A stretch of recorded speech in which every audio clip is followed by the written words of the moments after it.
Subscribe कीजिए हमारे channel को और बेल आइकन को दबाइए हमारे लेटेस्ट वीडियो सबसे पहले देखने के लिए। नमस्कार, SP learning hub YouTube channel पर आपका हार्दिक स्वागत है। अभी राजस्थान बोर्ड कक्षा 10 की परीक्षाएं चल रही है और आने वाली 29 मार्च को साइंस का पेपर होने जा रहा है।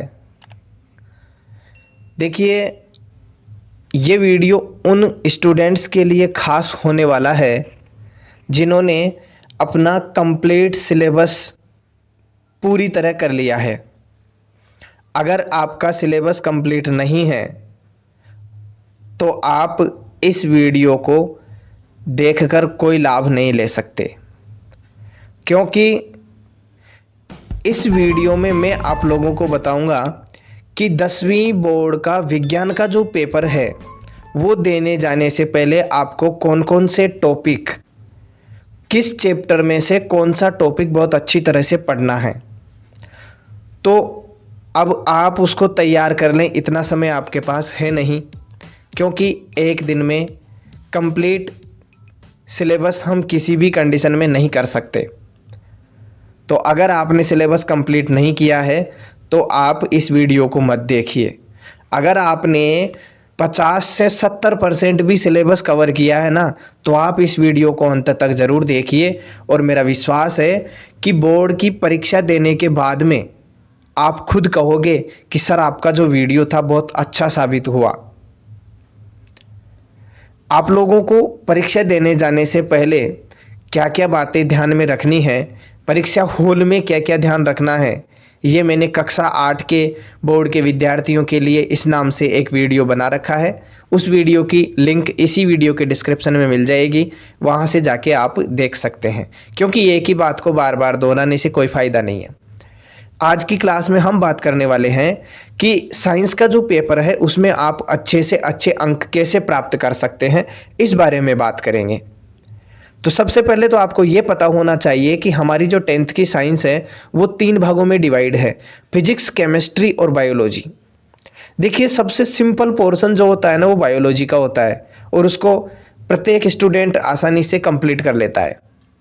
लेकिन फिजिक्स और केमिस्ट्री में थोड़ा हार्ड पड़ता है, बच्चों को थोड़ा हार्ड लगता है कि सर फिजिक्स समझ में नहीं आती, केमिस्ट्री समझ में नहीं आती।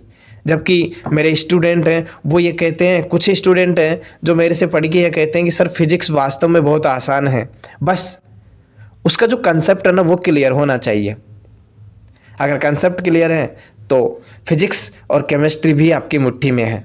अब बायो में तो क्या है, डायग्राम से आप समझिए, अपने आप आपको वो आ जाएंगे। लेकिन अब इतना समय नहीं है आपके पास कि आप एक एक कंसेप्ट क्लियर करें, फिजिक्स, केमिस्ट्री, बायो सबको आप कवर कर लें। नहीं, अगर आपने सिलेबस कंप्लीट नहीं किया है तो आप ओनली बायो वाला पोर्शन पढ़ लीजिए, आपके पासिंग मार्क्स उससे आ जाएंगे। क्योंकि आपको पता होना चाहिए कि लास्ट के जो 2-3 चैप्टर हैं वो हमारे एसएसटी में जो आते हैं उस हिसाब से चैप्टर हैं, बहुत अच्छे चैप्टर हैं और उनसे आपका स्कोर अच्छा हो सकता है। बाकी के बायो वाले चैप्टर हैं उनमें वो तो पढ़ने हैं ही। अब आपको ये डिवाइडेशन करना है फिजिक्स, केमिस्ट्री, बायोलॉजी का। और आपको अगर मान लो फिजिक्स हार्ड लगती है ना, तो फिजिक्स वाले जितने भी चैप्टर हैं उनको टच ही मत कीजिए। केमिस्ट्री आपको हार्ड लगती है तो केमिस्ट्री वाले चैप्टर को आप टच मत करिए। बायो वाले जो चैप्टर हैं अगर आपको बहुत अच्छे लगते हैं तो सबसे पहले उन चैप्टर्स को एक बार रिवाइज कीजिए। अगर आपको लगता है कि आपकी केमिस्ट्री बहुत अच्छी है तो सबसे पहले केमिस्ट्री वाले चैप्टर्स को पढ़िए। क्यों? क्योंकि आप बेस्ट उसी में कर सकते हैं जिसके बारे में आपको पहले से थोड़ी बहुत जानकारी है।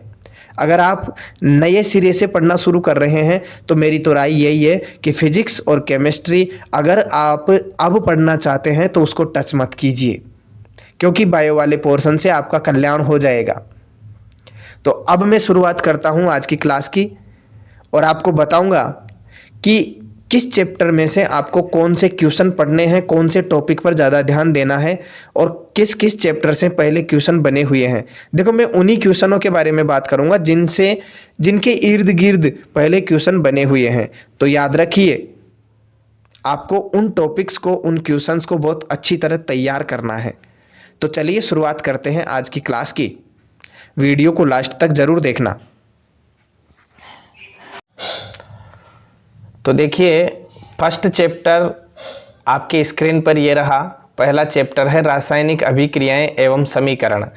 अब इस चैप्टर में से जो क्वेश्चन पूछेगा ना, जितने भी क्वेश्चन पुटअप होंगे वो इसी के इर्द गिर्द होंगे कि रासायनिक अभिक्रिया क्या होती है, रासायनिक समीकरण कैसे लिखते हैं, रासायनिक अभिक्रियाओं के प्रकार क्या होते हैं, रासायनिक समीकरण को लिखने का तरीका क्या है, इसके नियम क्या है। बस हो गया ये चैप्टर कंप्लीट। अब यहाँ पर आपको जैसे नॉर्मल जानकारी दी हुई है, आप बुक से देख सकते हैं। आपकी बुक जो है सेम वही है ये। अब यहाँ मैग्नीशियम रिबन वाला है, इसकी समीकरण जरूर पूछ सकता है। पूछा हुआ प्रश्न है कि मैग्नीशियम रिबन का जब दहन किया जाता है तो क्या बनता है। तो जैसे आपको पता होगा, मैग्नीशियम के लिए Mg लिखते हैं, ऑक्सीजन के लिए O2 लिखते हैं, और जब अभिक्रिया होती है तो मैग्नीशियम ऑक्साइड यानी MgO बनता है। ठीक है ना। तो ये आप लोगों को देख लेना है। इसके बाद में ये दानेदार जस्ता जो है, तनु सल्फ्यूरिक अम्ल की अभिक्रिया जब इसके साथ करवाई जाती है तो हाइड्रोजन गैस का निर्माण होता है। ये भी पूछा हुआ प्रश्न है कि जब किसी फ्लास्क में दानेदार जस्ता, अब जस्ता क्या होता है आपको पता होना चाहिए। जस्ता होता है जिंक, जिसका जो सूत्र होता है Zn होता है। जिंक की जब अपन क्रिया करवाते हैं तनु सल्फ्यूरिक अम्ल H2SO4 से, तो आपको पता होना चाहिए ZnSO4 यानी जिंक सल्फेट बनता है और हाइड्रोजन गैस साथ में मुक्त होती है। तो ये हाइड्रोजन गैस मुक्त होती है, इसकी जो प्रोसेसिंग यहाँ दी हुई है, ये प्रोसेसिंग आपको याद रखनी है। आगे और देखते हैं। आगे अगला टॉपिक आया है रासायनिक समीकरण। तो आपको पता होना चाहिए रासायनिक समीकरण क्या होती है, कितने प्रकार की होती है, कैसे हम उसको डिनोट करते हैं। तो यहाँ जो लिखा हुआ है मैग्नीशियम का, मैंने अभी बताया था मैग्नीशियम धातु का, तो magnesium plus oxygen, magnesium oxide, यानी मैग्नीशियम और ऑक्सीजन जब क्रिया करते हैं तो क्रिया करके क्या बनाते हैं, मैग्नीशियम ऑक्साइड बनाते हैं। याद रखिए, क्रिया करने वाले जो पदार्थ होते हैं उनको क्रियाकारक या अभिकारक कहते हैं, और क्रिया के दौरान जो पदार्थ बनता है उसको उत्पाद कहा जाता है। यहाँ आपका आधा काम हो जाता है। रासायनिक समीकरण पता चल गया। रासायनिक समीकरण में दो पद होते हैं, ये भी आप लोगों को पता होना चाहिए। जैसे मान लीजिए A+B एरो C+D, तो एक पद तो ये पूरा हो गया, दूसरा पद ये हो गया। इनको तो बोलते हैं अभिकारक, इनको बोलते हैं उत्पाद। याद रखिए, अभिकारक LHS में लिखे जाते हैं और उत्पाद RHS में लिखे जाते हैं। LHS का मतलब लेफ्ट हैंड साइड, RHS का मतलब राइट हैंड साइड। ठीक है। रासायनिक समीकरण लिखना कैसे लिखते हैं, इसका तरीका क्या है, इसके 7 नियम है। अब 7 नियम में आपको बता नहीं सकता, थोड़ा समय लंबा हो जाएगा। आप सिर्फ इतना बता सकता हूं मैं कि संतुलित रासायनिक समीकरण, जैसे संतुलित रासायनिक समीकरण लिखा हुआ है। अब एक समीकरण तो ये लिखी हुई है Mg + O2 MgO, तो ये संतुलित नहीं है। संतुलित का मतलब है कि अभिकारक और उत्पाद में जो तत्व हैं, इन तत्वों के परमाणुओं की संख्या कैसी होनी चाहिए, बराबर होनी चाहिए। और यहाँ पर देखिए ऑक्सीजन का एक अणु है यानी 2 परमाणु है, और इधर ऑक्सीजन का एक ही परमाणु है। तो मेरे हिसाब से ये संतुलित नहीं है। और संतुलित रासायनिक समीकरण क्या होगी, जब इधर और इधर ऑक्सीजन का जो परमाणु है वो समान हो जाएगा, तो उसको हम क्या कह देंगे, संतुलित रासायनिक समीकरण कह देंगे। ठीक है।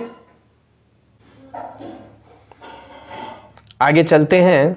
इसमें रासायनिक समीकरण को संतुलित करने के 7 चरण आपको बताए गए हैं।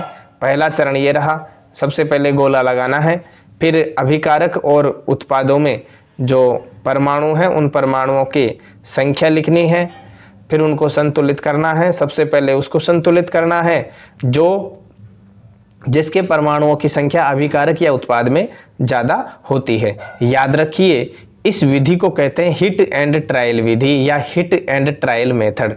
अब प्रश्न ऐसे भी पूछ सकता है कि हिट एंड ट्रायल मेथड के, हिट एंड ट्रायल विधि के चरण लिखिए, तो आपको ये 7 चरण लिखने होंगे, ठीक है। और मुझे आशा है कि आपने ये 7 चरण पढ़ लिए होंगे। भौतिक अवस्थाओं के संकेत आप लोगों को पता होना चाहिए। जैसे कोई भी समीकरण लिखी हुई है तो समीकरण के आगे जैसे मैंने लिखा Fe और यहाँ छोटा सा s लिख दिया ब्रैकेट में, प्लस H2O। H2O क्या है? ये वाष्प के रूप में G, ठीक है ना। तो यहाँ पर आपको ध्यान ये रखना है कि ये जो आयरन है ये सॉलिड ठोस रूप में है और ये H2O गैस के रूप में है, ठीक है। तो ये जो अवस्था होती है ये लिखना भी बहुत जरूरी होता है रासायनिक समीकरण में, और मुख्य भूमिका ये यहाँ पर निभाएंगे। इसके बाद में ये प्रश्न आ जाते हैं जो आपने जो सोल्व कर लिए होंगे जब स्कूल में चैप्टर पढ़े होंगे, तो ठीक है। अब आते हैं रासायनिक अभिक्रियाओं के प्रकार। तो रासायनिक अभिक्रियाओं के कुछ प्रकार हैं जिनके बारे में भी शॉर्ट में मैं आप लोगों को बता देता हूं। सबसे पहले आता है संयोजन अभिक्रिया। देखिए संयोजन अभिक्रिया, संयोजन का मतलब क्या है? संयोजन का मतलब होता है जुड़ना। संयोजन का मतलब क्या होता है? जुड़ना। तो संयोजन अभिक्रिया में 2 अभिकारक अभिक्रिया करके क्या बनाएंगे? एक एकल उत्पाद बनाएंगे। ये इसकी विशेषता होगी, जिसे C+O2 is equal into CO2। तो यहां पर ये जो अभिक्रिया हो गई कैसी होगी? संयोजन अभिक्रिया हो गई, ठीक है ना। दूसरी अभिक्रिया आएगी आपके वियोजन अभिक्रिया।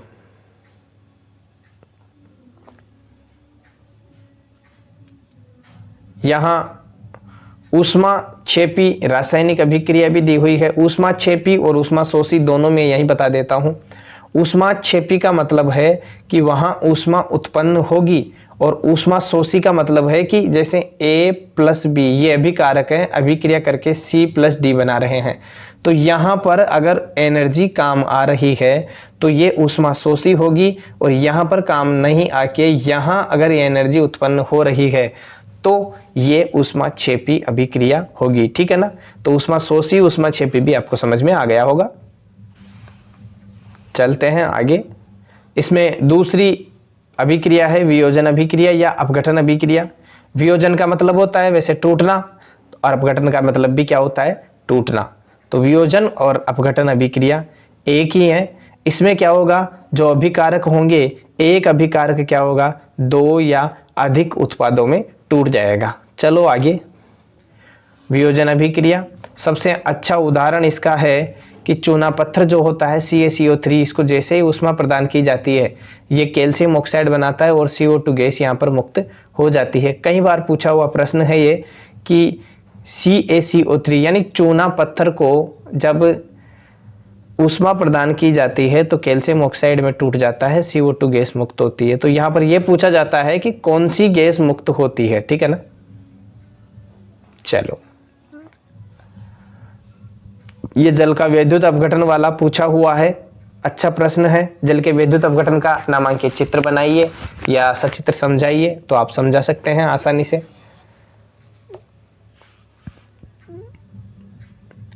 विस्थापन अभिक्रिया में क्या होता है? जैसे A+B, या हम ऐसे भी लिख सकते हैं कि AB+CD जब अभिक्रिया होगी तो ये C क्या करेगा? या यहाँ पर जो है AB+C अभिक्रिया हुई, ये C क्या करेगा? इस B को यहाँ से विस्थापित कर देगा। तो B क्या है? C की जगह आ भी सकता है, नहीं भी आए कोई जरूरी नहीं है। तो यहाँ AC बन जाएगा और B मुक्त हो जाएगा। तो ऐसे हो जाएगी विस्थापन। इसी में आगे चलेंगे, द्विविस्थापन आएगी। द्विविस्थापन में क्या होता है? जैसे AB+CD एरो अभिक्रिया हुई तो C क्या करेगा? B की जगह आ जाएगा और B 100% C की जगह आएगा। इसे द्विविस्थापन अभिक्रिया कहेंगे। यानी 2 बार विस्थापन की क्रिया होगी, 2 बार ये एक दूसरे को विस्थापित करेंगे। चलिए फिर आती है, ये द्विविस्थापन बताई दी मैंने। उपचयन अपचयन। देखो उपचयन, उपचयन को क्या कहते हैं? ऑक्सीकरण भी कहते हैं। याद करने का तरीका है, ऑक्सीकरण का मतलब है ऑक्सीजन का जुड़ना और हाइड्रोजन का निकलना, बस ऐसे याद रखो। और अपचयन इसके जस्ट विपरीत हो जाएगा, ऑक्सीजन का निकलना और हाइड्रोजन का जुड़ना। अगर ये दोनों क्रियाएं कहीं हो रही है या इन दोनों में से एक क्रिया हो रही है कोई सी भी, या ऑक्सीजन जुड़ रहा है या हाइड्रोजन निकल रहा है, या ऑक्सीजन निकल रहा है हाइड्रोजन जुड़ रहा है, तो वहां पर ऑक्सीकरण और अपचयन अभिक्रिया होगी। याद रखिए, अगर मान लो ऑक्सीजन जुड़ रहा है और हाइड्रोजन निकल रहा है तो इस स्थिति में दोनों ही क्रियाएं एक साथ हो रही है, या फिर ऑक्सीकरण और अपचयन दोनों, उपचयन और अपचयन दोनों एक साथ हो रहे हैं, तो ये अभिक्रिया कौन सी होगी?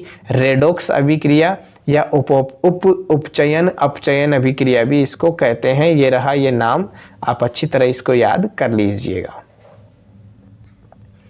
फिर आता है संचारण। संचारण जैसे कि जंग लगता है वैसे ही संचारण एक अच्छी क्रिया है, इसके बारे में आप लोगों को अच्छी तरह देख लेना चाहिए। धातुओं में जैसे चांदी के ऊपर नीली हरी काली परत आ जाती है, तांबे के ऊपर अधिकतर हरी परत आती है, तो वो संचारण का उदाहरण है। विकृत गंधिता क्या होती है? विकृत गंधिता होती है कि जो वसायुक्त तेलीय खाद्य सामग्री होती है, वो उनके अंदर की जो गैस होती है नाइट्रोजन गैस, वो निकलने पर वो खराब हो जाती है, उसको विकृत गंधिता कहते हैं। फिर ये प्रश्न आ जाते हैं, और पाठ्य पुस्तक के प्रश्न आप लोगों ने पढ़ लिए होंगे। याद रखिए, पाठ्य पुस्तक के प्रश्न और नोट्स पढ़ने के बाद में आपकी बुक में जो आपने क्या सीखा वाले बिंदु है ना, ये जरूर पढ़ने हैं, क्योंकि ये पाठ का निचोड़ होते हैं। पाठ का निचोड़ यही होते हैं, आपने क्या सीखा वाले बिंदु, तो ये आपको जरूर करने हैं। ठीक है, ये अभ्यास प्रश्न है, प्रश्न आप कर चुके होंगे। ये पहला चैप्टर आपका कंप्लीट हो जाता है। अब बात करते हैं दूसरे चैप्टर की। देखिए, अगर आप ढंग से पढ़ते हो तो अभी जैसे 11 मिनट के लगभग का वीडियो हुआ है और एक चैप्टर अपन ने कंप्लीट कर लिया है। इस हिसाब से सारे चैप्टर लगभग घंटे या 1.5 घंटे में कंप्लीट हो जाएंगे।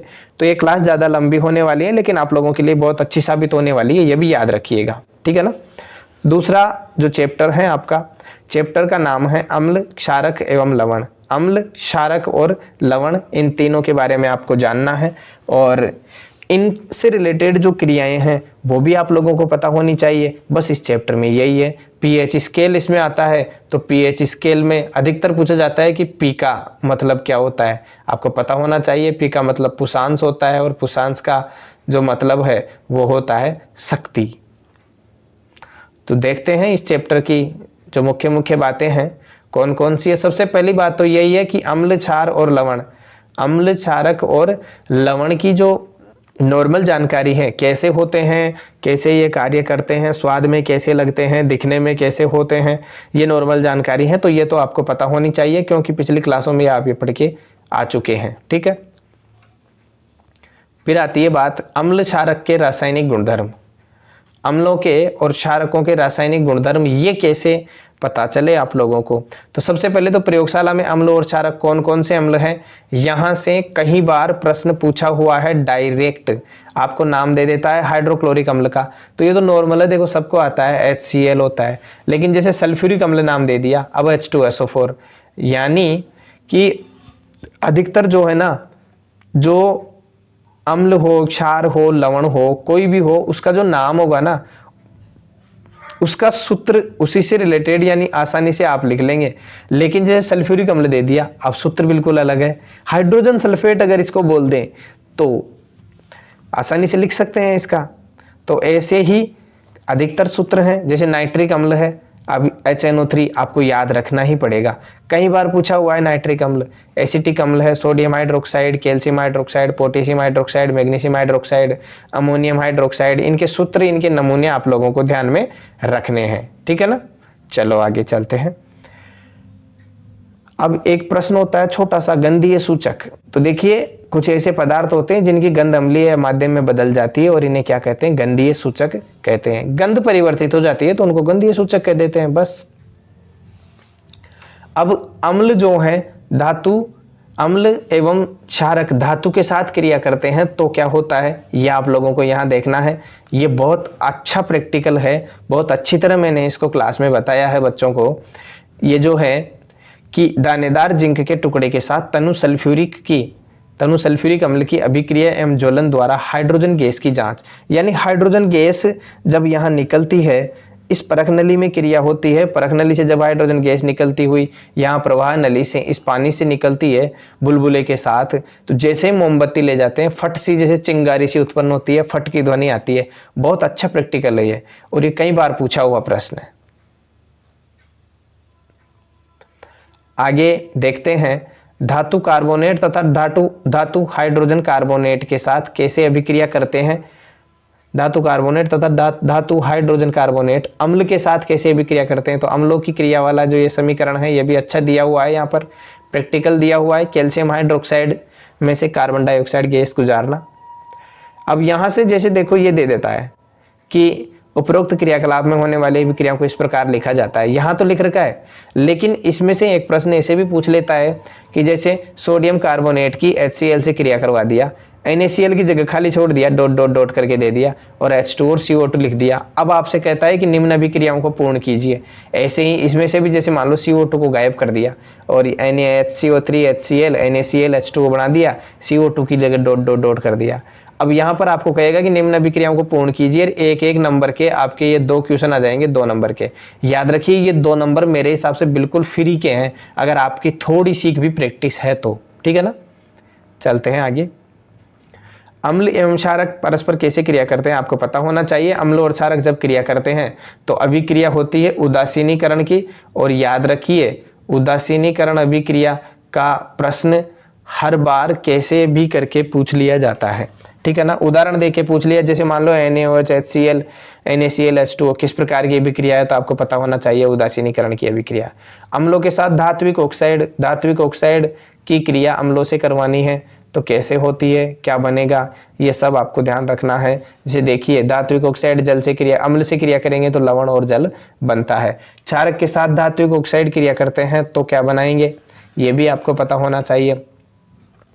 अच्छा, अम्लों और क्षारकों में क्या क्या समानताएं होती है, ये आपको देखना है। बहुत अच्छा ये बिंदु है अम्ल क्षारक में समानता का। प्रश्न इसमें से कम पूछा जाता है, तो हो सकता है देखो इस बार ये पूछ लिया जाए।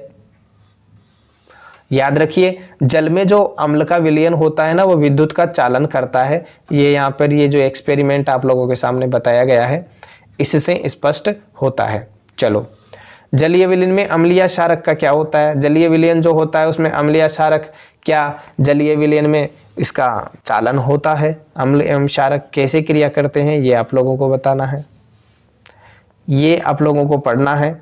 अब देखिए इंपॉर्टेंट बात है ये कि क्षारक जो होते हैं जल में घुलनशील नहीं होते हैं। यानी मान लो जल में लेके आपने क्षारक डाला तो वो घुलेगा नहीं घुलेगा, और जल में घुलनशील क्षारक को क्षार कहते हैं। याद रखिए 2 शब्द काम में लिए जाते हैं, एक तो क्षारक और एक क्षार। तो क्षारक तो क्या होते हैं, जल में घुलनशील नहीं होते हैं, लेकिन ऐसे कोई क्षारक जो जल में घुल जाए तो उनको क्या कहेंगे, अपन क्षार कहेंगे। बहुत अच्छा बिंदु है, बहुत अच्छा प्रश्न है, यहां से पूछा जा सकता है। अम्ल एवं क्षारक के विलयन कितने प्रबल होते हैं, अम्ल और क्षारक के विलयन कितने प्रबल होते हैं, इसके बारे में आप लोगों को याद रखना है। तो यहाँ देखो H+ आयन की सांद्रता और H- आयनों की सांद्रता, इस आधार पर H+ तो किससे रिलेटेड है, अम्ल से रिलेटेड, और H- है ये क्षार से रिलेटेड। और pH स्केल यहाँ पर दिया हुआ है। किसने ये pH स्केल दिया था, क्या काम ये आता है, आपको पता होना चाहिए कि कोई भी विलयन आपके सामने दिया हुआ है तो उस विलयन की pH या उसकी सांद्रता मापने के लिए इसका यूज किया जाता है कि वह अम्लीय है या क्षारीय है। इस चीज का पता लगाने के लिए pH स्केल का यूज किया जाता है। सोरेनसन ने इसका आविष्कार किया था। देखिए ये दिख रहा आपको pH स्केल, और इसमें छोटी सी बात मैं आप लोगों को अभी स्पीड से बता देता हूं कि ये है एक pH स्केल। देखिए मैं ये लो, ये pH स्केल है, ठीक है, ये लो ये pH स्केल बना दिया। अब यहाँ से जैसे ही ये 0 है, ये 7 है, ये 14 है, ये 0 7 14, 7 पे प्रकृति कैसी होती है? उदासीन होती है। इधर से 7 से 0 की तरफ जाएंगे तो अम्लीय प्रवृत्ति बढ़ेगी, यानी एसिडिक नेचर बढ़ेगी। और अगर 7 से 14 की तरफ जाएंगे तो क्षारीय प्रवृत्ति बढ़ेगी। दोनों को आपको ध्यान रखना है। अब जैसे ही देखो अम्लीय प्रवृत्ति बढ़ रही है तो H+ आयन की सांद्रता बढ़ेगी। ये देखो H+ यहाँ इतना सा है, यहाँ जा रहे हो तो इतना सारा हो गया। इधर आओ, OH- आयन की सांद्रता बढ़ेगी, यहाँ इतनी सी है, इधर जा रहे हो देखो इतनी ज्यादा हो गई। तो ये संबंध आप लोगों को याद रहना चाहिए। बहुत अच्छा प्रश्न है, बहुत इजी प्रश्न इसमें से पूछे जाते हैं। दैनिक जीवन में पीएच का क्या महत्व है? क्या पौधे और पशु पीएच के प्रति संवेदनशील होते हैं? अम्लीय वर्षा का जो 1 नंबर का प्रश्न है, ये कभी कभी पूछ लिया जाता है, इसको देखना है। मिट्टी की पीएच, पाचन तंत्र का पीएच। अच्छा देखिए, जैसे मिट्टी है, पाचन तंत्र है, दंतक्षय क्या होता है, पशुओं और पौधों द्वारा उत्पन्न रसायन जो होते हैं वो आत्मरक्षा कैसे करते हैं, प्रकृति उदासीनीकरण के विकल्प कैसे देती है। यहाँ से आप लोगों को कुछ जो प्राकृतिक स्रोत हैं, जैसे प्राकृतिक स्रोत सिरका है, इसमें एसिटिक अम्ल पाया जाता है। खट्टा दूध दही है, इसमें लैक्टिक अम्ल पाया जाता है। तो यहाँ पर आपको ये ध्यान रखना है कि प्राकृतिक स्रोत का नाम देके आपको अम्ल पूछ ले, या सिट्रिक अम्ल किस प्राकृतिक स्रोत में पाया जाता है ऐसे पूछ ले, तो आपको ये ध्यान रखना है कि जैसे दूध में, दही में, नींबू में, चींटी के डंक में, नेटल के डंक में टार्टरिक अम्ल, और इमली के टमाटर में, संतरा, सिरका, इनमें कौन कौन से अम्ल पाए जाते हैं, ये भी आपको ध्यान रखना है। लवण से संबंधित जानकारी, आपको लवण परिवार के जो सदस्य हैं उनके नाम याद रखने हैं। पोटेशियम सल्फेट वगैरह यहाँ बहुत सारे दिए हुए हैं, इनके नाम और सूत्र आप लोगों को याद रखने हैं। लवणों का पीएच ये ज़्यादा विशेष टॉपिक नहीं है, इसमें से ज़्यादा क्वेश्चन पूछे नहीं जाते हैं। विरंजक चूर्ण, अब ये जो लवण आ रहे हैं ना, इनमें से जैसे विरंजक चूर्ण है, सूत्र पूछ लिया आपको, इसका सूत्र बताइए, विरंजक चूर्ण का उपयोग बताइए, बस ऐसे प्रश्न पूछेंगे इसमें से। विरंजक चूर्ण का निर्माण की प्रक्रिया, इसमें से 3-4 क्वेश्चन ही पूछे जाते हैं। सबसे पहले तो इसका सूत्र के बाद में पूछा जाता है कि इसका निर्माण कैसे किया जाता है। दूसरा, इसका उपयोग किसमें किया जाता है और इसके निर्माण की समीकरण। 4 प्रश्न, 4 प्रकार के प्रश्न पूछे जाएंगे, जितने भी ये जो लवण है उनमें से। अब जैसे विरंजक चूर्ण है, बहुत अच्छा प्रश्न है, बहुत अच्छा है, इसमें से पूछा जा सकता है। बेकिंग सोडा में से संभावना कम रहती है। सोडियम हाइड्रोजन कार्बोनेट में से प्रश्न पूछा जाता है, इसको आप देखें। फिर आता है धावन सोडा, धोने को सोडा जिसको अपन कहते हैं, धावन सोडा बोल दो या सोडियम कार्बोनेट बोल दो। धोने का सोडा ये रहा इसका सूत्र। तो आप लोगों को इनका सूत्र, इनका निर्माण की विधि, इनका उपयोग, ये सब आप लोगों को ध्यान होना चाहिए। एक बार पूछ लिया था धावन सोडा के 2 उपयोग, 1 नंबर का प्रश्न था, बिल्कुल आसान है। सोडियम के उत्पादन में, साबुन, कांच, कागज उद्योग में, ये सब यहाँ पर दिए हुए हैं। क्या लवण के क्रिस्टल वास्तव में शुष्क हैं? ये कोई ज़्यादा विशेष नहीं है। यहाँ पीओपी से रिलेटेड क्वेश्चन हर बार पूछा जाता है। एक तो पीओपी का सूत्र कैल्शियम सल्फेट अर्ध हाइड्रेट, जिसको हेमीहाइड्रेट भी कहते हैं। कैल्शियम सल्फेट यानी CaSO4, अर्ध हाइड्रेट, अर्ध का मतलब आधा, हाइड्रेट का मतलब H2, बस हो गया सूत्र पूरा। निर्माण की प्रक्रिया, कैल्शियम सल्फेट अर्धहाइड्रेट और डेड H2O से जब क्रिया की जाती है तो जिप्सम बनता है। याद रखिए, जिप्सम के निर्माण की जो प्रक्रिया है वो ये है। कैल्शियम सल्फेट हाफ H2O और डेड H2O की जब क्रिया करवाते हैं तो कैल्शियम सल्फेट 2H2O यानी जिप्सम बनता है। पीओपी के साथ 1.5 मोल H2O की क्रिया से क्या बनता है? जिप्सम बनता है। चलो आगे, ये चैप्टर कंप्लीट। अब आपको ध्यान रखना है क्या, आपने क्या सीखा, ये वाले बिंदु आपको बहुत अच्छी तरह देखने हैं, समझने हैं, और इनमें से जो क्वेश्चन बनेंगे वो बहुत अच्छे अच्छे क्वेश्चन बनेंगे। चलिए अगला चैप्टर, तीसरा, धातु अधातु। चैप्टर बहुत अच्छा है। अब इसमें आपको क्या पढ़ना है ये मैं बता देता हूँ। देखो, चैप्टर में धातु और अधातु के बारे में जानकारी दी हुई है, तो याद रखना है कि धातु किसे कहेंगे, अधातु किसे कहेंगे। इस चैप्टर में आपको पढ़ना है कि धातु में कौन कौन से गुण पाए जाते हैं, अधातु में कौन कौन से गुण पाए जाते हैं। जैसे धातु में चमक होती है, आघातवर्धनीयता होती है, तन्यता का गुण पाया जाता है, ध्वनिकता का गुण पाया जाता है, ऊष्मा के चालक होते हैं, विद्युत के चालक होते हैं। ये सारे गुण धातुओं में पाए जाते हैं, लेकिन अधातुओं में ये गुण नहीं पाए जाते हैं। अब कुछ गुण हैं जैसे तन्यता, आघातवर्धनीयता, चालकता, इनसे रिलेटेड थोड़ी थोड़ी जानकारी आप लोगों को याद रखनी है। ये जानकारी याद रखेंगे, धातु अधातु वाला चैप्टर कंप्लीट। और इसकी कुछ रासायनिक समीकरण है वो भी आप लोगों को याद रखनी है। कौन कौन सी विशेष है वो मैं आपको बता दूंगा अभी। यहाँ तो नॉर्मल जानकारी है, जैसे धातु भौतिक गुणधर्म है तो धात्विक चमक ये रहा, याद रखनी है, चमकीले होते हैं। आघातवर्धनीयता आ गया, तन्यता आ गया। अब यहाँ तन्यता वाले में एक छोटी सी बात है कि सोना जो होता है ना, सबसे अधिक तन्य धातु होती है। और ये जानकर आपको अत्यंत हर्ष होगा, आश्चर्य होगा कि 1 ग्राम सोने से 2 किलोमीटर लंबा तार बनाया जाता है। ये बहुत ही इंपॉर्टेंट बात है, कई बार पूछा हुआ प्रश्न है।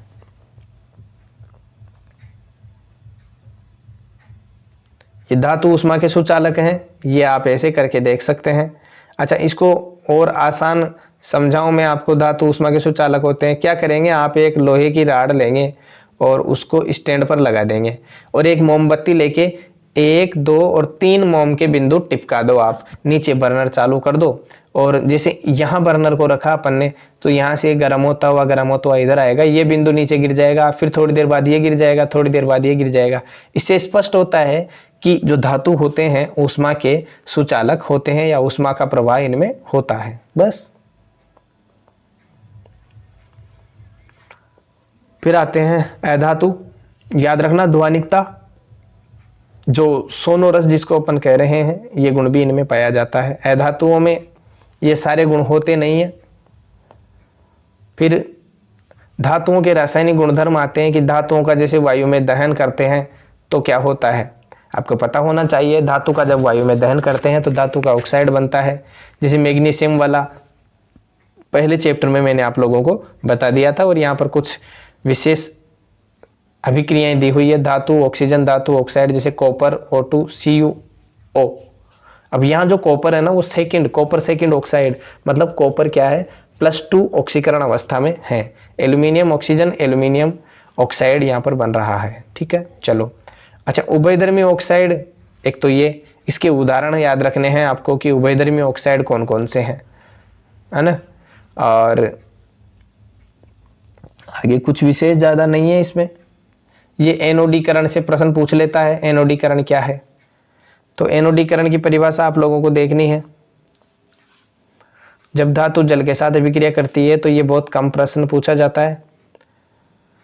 धातुएं अम्लों के साथ अभिक्रिया करती है क्या? हाँ बिल्कुल, धातु तनु अम्ल के साथ अभिक्रिया करके लवण और हाइड्रोजन गैस बनाती है। अब अगर ये बिंदु, ये जो ब्रैकेट में बनी हुई चीज आपको याद हो गई, इसका मतलब आप ये जो इससे रिलेटेड, इस बिंदु से रिलेटेड जितने भी समीकरण आएंगे उनको आसानी से कर सकते हो, समझा सकते हो। एक्वारियजिया से प्रश्न पूछा जाता है, छोटा प्रश्न पूछ ले जाता है। एक्वारियजिया क्या है? रॉयल जल, रॉयल जल भी इसको कहते हैं, लैटिन शब्द है इसका रॉयल जल। तो इसको HCl और HNO3 का जो 3:1 का अनुपात है, इसको मिलाया जाता है तो एक्वारियजिया बन जाता है। आपने देखा होगा जो सुनार होते हैं, स्वर्णकार होते हैं, जो तो सोने चांदी के गहनों को चमकाने के लिए इस लिक्विड का यूज किया करते हैं। ठीक है ना, ये लिक्विड यूज में लेते हैं, और ज्यादा कुछ है नहीं। अब सक्रियता श्रेणी में आपको यह ध्यान रखना है कि सबसे अधिक अभिक्रियाशील धातु और सबसे कम अभिक्रियाशील। प्रश्न यहीं से पूछा जाता है, सबसे अधिक अभिक्रियाशील धातु सक्रियता श्रेणी में तो वो पोटेशियम है, ये पोटेशियम और इसका K प्रतीक है। सबसे कम की बात करें तो गोल्ड Au, ये ध्यान रखना। बस 2-4 देखे आपको, अगर उनका पूछ ले कि इनका क्रम बताइए तो आप इसका स्क्रीनशॉट भी ले सकते हैं और वीडियो को पॉज करके लिख भी सकते हैं।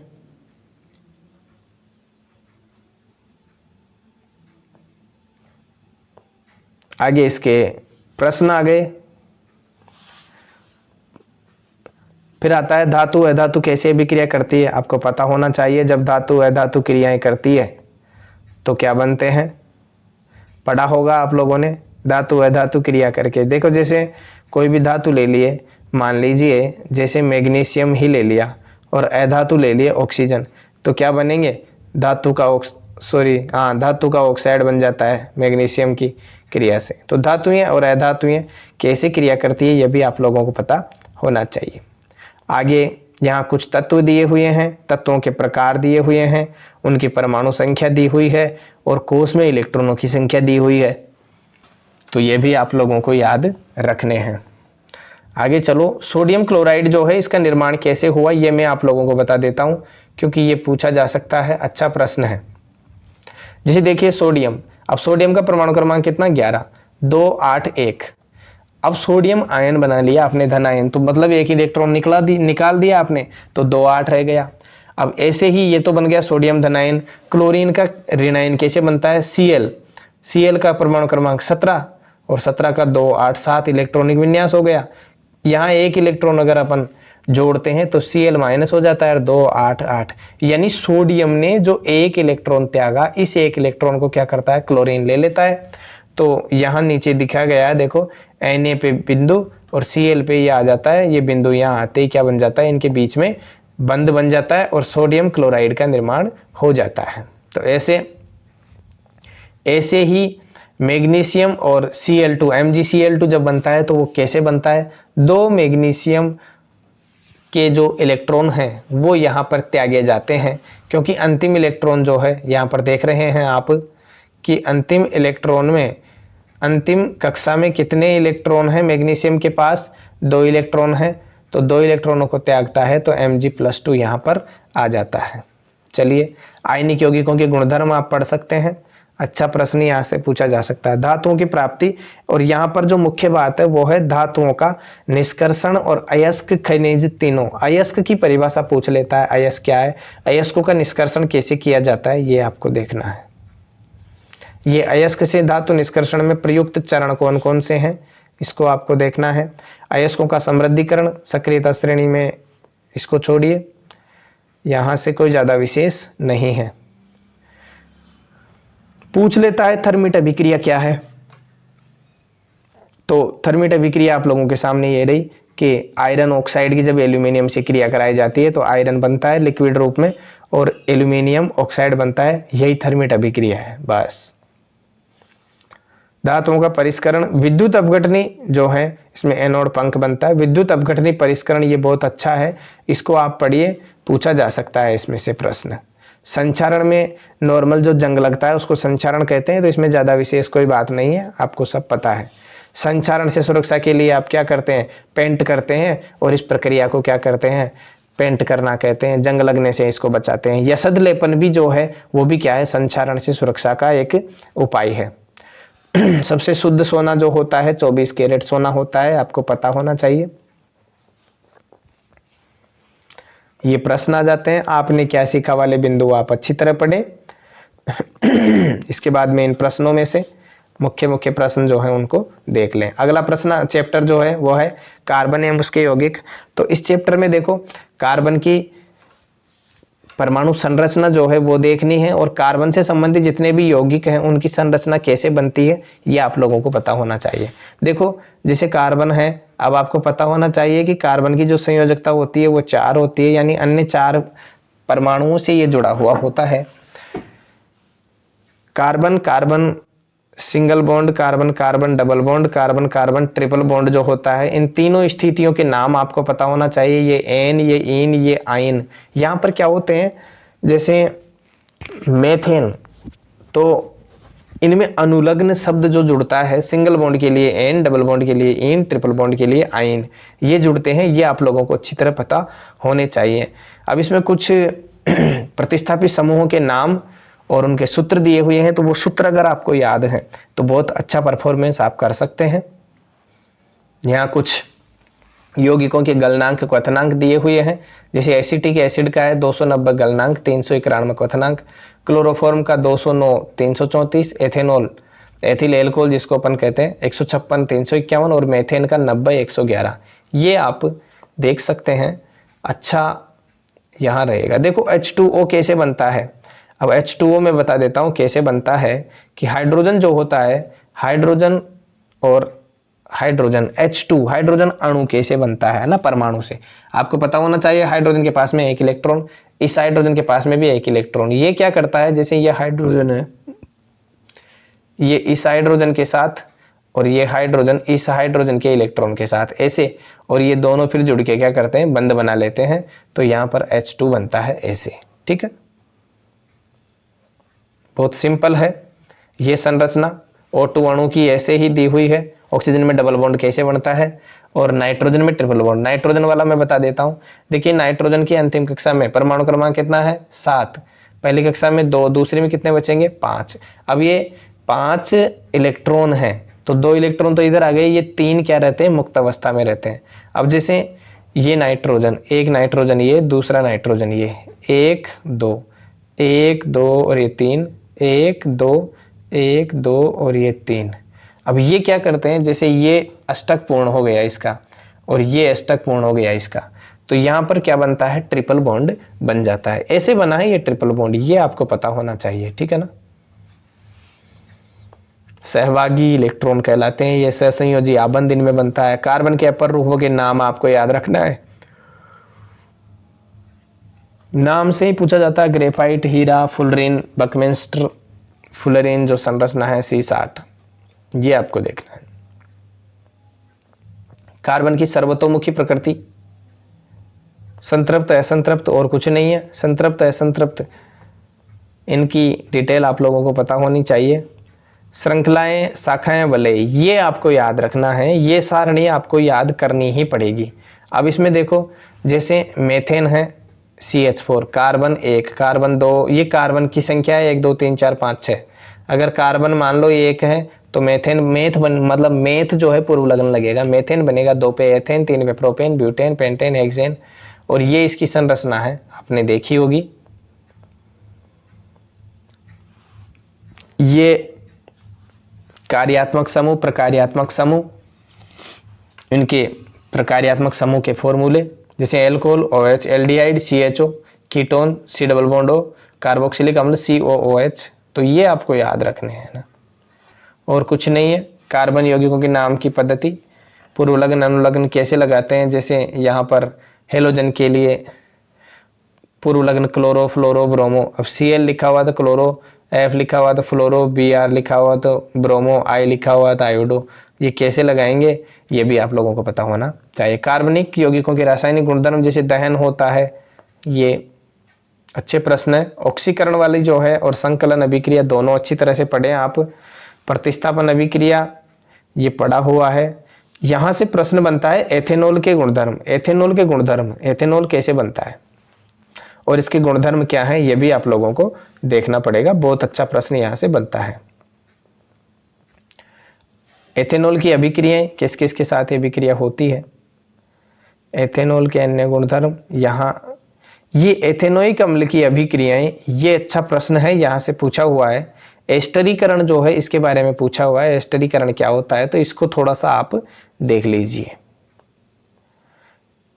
और साबुन अपमार्जक में मिसेल की संरचना से प्रश्न पूछा हुआ है। मिसेल क्या है, कैसे बनती है, तो ये तो देखिए, जैसे सोडियम Na+ वाला, बाहर वाले जो गोले हैं Na+ वाले हैं, और बीच में क्या है, तेल की बूंद है।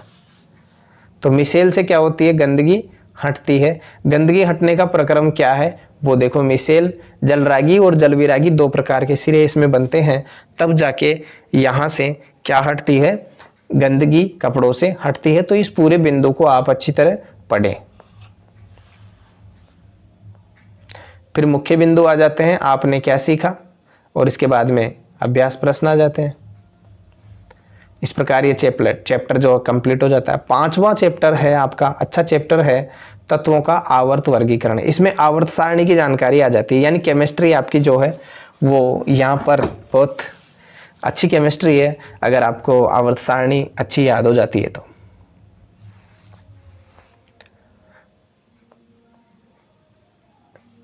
न्यूलैंड का अष्टक नियम है, इसको आप अच्छे से देखें। अब देखिए, अगर इतना करने के बाद में आपको लग रहा है कि मैं इतना कुछ नहीं कर सकता, तो आप एक काम करिए, बायोलॉजी के जितने चैप्टर हैं ना उनको पढ़ लीजिए अच्छी तरह। बायोलॉजी वाले चैप्टर में आप लोगों को बता देता हूँ कौन कौन से पढ़ने हैं। इसमें तो आवर्त सारणी आपको याद करनी पड़ेगी।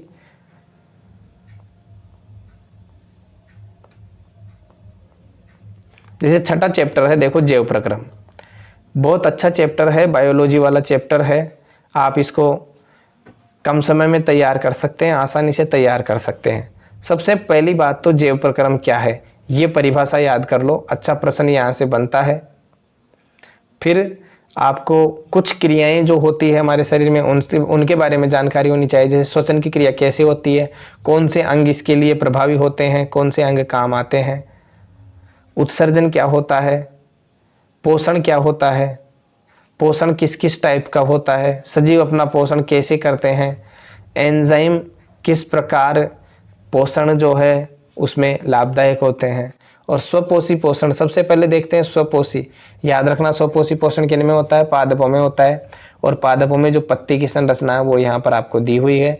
पत्ती की अनुप्रस्थ काट, ये पूछा हुआ प्रश्न है, एक पत्ती के अनुप्रस्थ काट का चित्र बनाकर वर्णन कीजिए। तो प्रकाश संश्लेषण की जो क्रिया होती है उसमें जो क्लोरोफिल है उसकी उपस्थिति में सूर्य का प्रकाश के द्वारा क्या होता है, ग्लूकोज का निर्माण होता है। तो वो इन्हीं रंध्रों से एंटर करता है प्रकाश अंदर। ये रंध्र खुलने और बंद होने की प्रक्रिया आप लोगों को पता होनी चाहिए। अमीबा में पोषण की विधि आप जानते ही होंगे। अमीबा में पोषण होता है, इसको एंडोसाइटोसिस प्रोसेसिंग कहते हैं। तो एंडोसाइटोसिस पूछा जा सकता है, अमीबा में पोषण की विधि कौन सी है, तो एंडोसाइटोसिस कहते हैं। ठीक है, मनुष्य में पोषण आप जानते ही हैं। अब पोषण में देखो क्या क्या याद रखना है आपको, मैं डायग्राम से बता देता हूँ। सबसे पहली बात कि पोषण जो होगा मुख से शुरू होता है। भोजन हम खाते हैं तो मुख से ही भोजन का पाचन स्टार्ट हो जाता है। मुख में क्या होते हैं, दांत होते हैं, तो आपको दंत सूत्र आना चाहिए। जीभ होती है तो जीभ के बारे में आपको पता होनी चाहिए कि ये पेशीय अंग होता है। फिर यहाँ पर आ जाती है कौन सी, ग्रंथियां आ जाती है, लार ग्रंथियां। और ये लार ग्रंथियां 3 प्रकार की है, तीनों का नाम आपको याद होना चाहिए। कर्णपूर्व कान के पहले, अधोजंब और अधोजिह्वा, ये 3 प्रकार की ग्रंथियां हैं। याद रखिए कि जो सरीसृप होते हैं ना, जैसे सांप वगैरह, तो उनमें ये ग्रंथि जो होती है कर्णपूर्व, पेरोटिड ग्रंथि जिसको कहते हैं, तो ये जहर की पोटली के रूप में परिवर्तित हो जाती है। ठीक है ना। अब यहाँ से जैसे मुख से चले ग्रसिका में, ग्रसिका का कोई काम नहीं है, भोजन को मुख से आमाशय तक पहुंचाने का काम है बस, कोई काम तो कैसे नहीं है, बहुत विशेष काम है, लेकिन यहाँ पर कुछ नहीं होता, इसमें पाचन वगैरह कुछ भी नहीं होता। फिर आमाशय में कौन कौन से अम्ल स्रावित होते हैं, श्लेष्मा जो होता है इसकी झिल्ली से, वो कैसे स्रावित होता है, इसमें गैस्ट्रिक जूस पाया जाता है, उसका पीएच मान क्या होता है। फिर डायफ्राम रहता है, डायफ्राम के नीचे पित्ताशय होता है, पित्तरस का स्राव करता है यकृत। फिर अग्न्याशय आता है। इन सब की जानकारी आप लोगों को होनी चाहिए। परिशेषिका जिसको अपन अपेंडिक्स कहते हैं, ये कब प्रभावी हो जाती है, इसका प्रभाव कब ज्यादा दिखता है, क्षुद्रांत्र, बृहदांत्र, मलद्वार, गुदाद्वार, ये सब आपको पता होना चाहिए। दंत सूत्र जरूर याद करिए। दंत सूत्र के साथ में आप यहाँ से देखिए जो एंजाइम है, ये एंजाइम की आप लोगों को जानकारी पता होना चाहिए। और एक बहुत विशेष प्रश्न कि जब भोजन इस ग्रसिका से गुजरता है, ग्रसिका से आमाशय की तरफ जाता है, तो यहाँ पर जो गति करता है ना, इसे गोल गोल घूमता हुआ जाता है, तो इसे कहते हैं क्रमानुकुंचन गति। पूछा हुआ प्रश्न है भाई, इसलिए मुझे याद आ गया ये अचानक, है ना। फिर दंतचरण आ जाता है। दंतचरण में से भी प्रश्न पूछा हुआ है। आपको पता होना चाहिए कि हमारे जो शरीर है उसमें दांत के ऊपर जो श्वेत कलर की परत होती है ना, ये इनेमल की बनी होती है, डेंटिन। ये धीरे धीरे घिसने लग जाती है, दांतों से हटने लग जाती है, तो इसे कहते हैं दंत क्षरण। श्वसन की जो क्रिया है कैसे होती है, श्वसन के द्वारा जो भोजन का अपघटन है, ग्लूकोज का विखंडन है, वो कैसे होता है। यहाँ से इस डायग्राम में से 3 नंबर का प्रश्न पूछा हुआ है और पूछा जा सकता है कि ग्लूकोज का जब कोशिका द्रव्य में विघटन होता है तो क्या बनता है, पाइरूवेट बनता है। और पाइरूवेट का जब ऑक्सीजन की अनुपस्थिति में, ऑक्सीजन के अभाव में और ऑक्सीजन की उपस्थिति में 3 क्रियाएं यहाँ पर हो रही है, तो ये भी आप लोगों को पता होना चाहिए कि यीस्ट में कैसा होता है, ऑक्सीजन की अनुपस्थिति में, हमारी पेशी कोशिका में ऑक्सीजन के अभाव में, और माइटोकॉन्ड्रिया में ऑक्सीजन की उपस्थिति में। ये जो माइटोकॉन्ड्रिया वाला है बहुत इंपॉर्टेंट है, क्योंकि एटीपी के निर्माण की जो प्रोसेसिंग होती है ना वो यहीं होती है। ये ऊर्जा जो यहाँ लिखी हुई है, ये ऊर्जा एटीपी के रूप में ही प्राप्त होती है और ये ऑक्सीजन की उपस्थिति में क्रिया होती है। ये तीनों आप लोगों को ध्यान रखना है, प्रश्न पूछा हुआ है इसमें से। एटीपी की फुल फॉर्म एडिनोसिन ट्राइफॉस्फेट होती है, यहाँ पर ये दिया हुआ है, देखिए। चलो, यहाँ मानव श्वसन तंत्र की जानकारी है, तो श्वसन तंत्र में क्या क्या काम आता है ये आप सब जानते हैं, थोड़ा सा इसको देख लीजिए बस। मानव में वहन का मतलब है कि भोजन है और कोई पदार्थ है वो एक स्थान से दूसरे स्थान तक कैसे पहुंचते हैं। हृदय जो है, हृदय की कार्य प्रणाली आपको जरूर याद होनी चाहिए। इसमें देखो एक चीज तो ये कि ये 4 भागों में बटा हुआ रहता है। ऊपर आलिंद रहते हैं, नीचे नीले रहते हैं, दाएं हाथ की तरफ का भाग बायां होता है, बाएं हाथ की तरफ का भाग दायां होता है। मतलब आंतरिक संरचना जितनी भी पढ़ेंगे अपन, जैसे मान लीजिए अपन यहाँ खड़े हैं तो इसको साइड में रख के पढ़ेंगे, न कि सामने रख के। साइड में रख के पढ़ेंगे तो देखो इधर जैसे अपना मान लो ये बायां हाथ है तो इसका इधर वाला हिस्सा बायां होगा, तो इधर बायां हाथ है ना तो इसका भी इधर वाला भाग कैसा होगा, बायां होगा। ये आपको समझना है। 4 भागों में ये बटा हुआ है। धमनी शिरा कैसे क्या करती है, धमनी शिराओं के द्वारा कैसा रुधिर पहुंचाया जाता है, ये आप लोगों को ध्यान रखना है। बहुत इसकी कार्य प्रणाली पूछ लेता है। देखो ये रहा फुफ्फुस धमनी फुफ्फुस शिरा, बहुत अच्छा रोल यहाँ निभाती है। रक्तदाब मापने की जो मशीन है स्पाइगमोमेनोमीटर, और यहाँ जो सामान्य जो प्रकुंचन दाब होता है 120 mm से लगभग 80 mm पारा, तो ये भी आपको ध्यान रखना है। रुधिरवाहिकाएं, प्लेटलेट्स, लसिका से प्रश्न पूछा जा सकता है। लसिका जो होते हैं ना, जो क्या काम करती है ये आप लोगों को ध्यान में रखना है। थोड़ा सा पादपों में परिवहन की बात करें तो पादपों में देखो जल का भी परिवहन होता है, भोजन का भी परिवहन होता है। तो जल का तो कौन करता है, जाइलम करता है, और जो फूड होता है, भोजन होता है, भोजन का करता है फ्लोएम।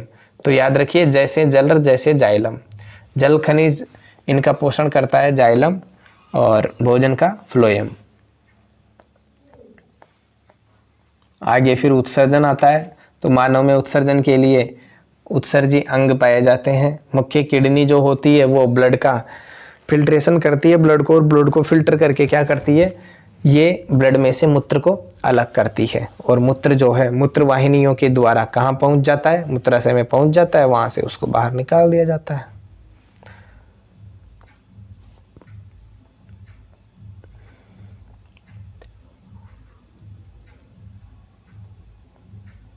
पादपों में उत्सर्जन कैसे होता है, ये ज़्यादा विशेष टॉपिक नहीं है। अब आपको यहाँ से प्रश्नोत्तर देख लेने। नियंत्रण एवं समन्वय, इस चैप्टर में आपको करना क्या है, एक तो जंतु तंत्रिका तंत्र देखना है, तंत्रिका तंत्र कैसे काम करता है, और प्रतिवर्ती क्रिया क्या होती है। जैसे अपन ने किसी के हाथ लगाया तो तुरंत उसको पता चल जाएगा कि किसी ने मेरे हाथ लगाया है, तो ये प्रतिवर्ती क्रियाएं होती है। प्रतिवर्ती क्रिया को एक बहुत अच्छे उदाहरण से अपन समझ सकते हैं।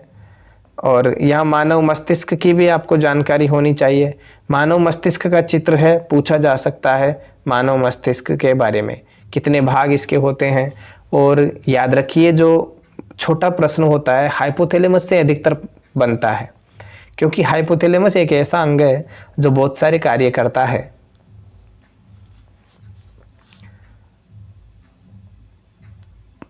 पादपों में समन्वय वाली जो प्रक्रिया है वो आपको आनी चाहिए। आगे और कोई ज़्यादा विशेष नहीं है। जंतुओं में हार्मोनल इफेक्ट जो होते हैं, हार्मोन की उपस्थिति अनुपस्थिति में कौन कौन सी क्रियाएं होती है वो आपको आनी चाहिए। ग्रंथियां और उनसे स्रावित होने वाले हार्मोन भी आपको पता होना चाहिए। इनमें से भी प्रश्न बना हुआ है। फिर आ जाते हैं ये प्रश्न आप देख लीजिए। जीव जनन कैसे करते हैं। जीवों में जो जनन की प्रक्रिया है वो कैसे होती है, क्यों करते हैं। मान लो आपसे पूछ ले कि जीव जनन क्यों करते हैं, तो याद रखिए इसका सही आंसर हो जाता है कि जीव अपने समान संतति उत्पन्न करने के लिए, अपनी वंश वृद्धि के लिए, अपनी जाति के अस्तित्व को बनाए रखने के लिए ही क्या करते हैं, जनन करते हैं।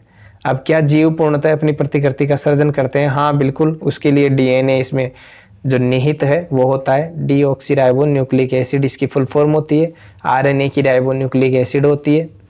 एकल जीव में प्रजनन की विधि कैसे होती है? द्विखंडन द्वारा, यानी शरीर दो टुकड़ों में बट जाता है। जैसे अमीबा है उसमें विखंडन द्वारा या द्विखंडन द्वारा जनन होता है। प्लाज्मोडियम जो है उसमें बहुखंडन द्वारा होता है। ये विधियां हैं जनन की।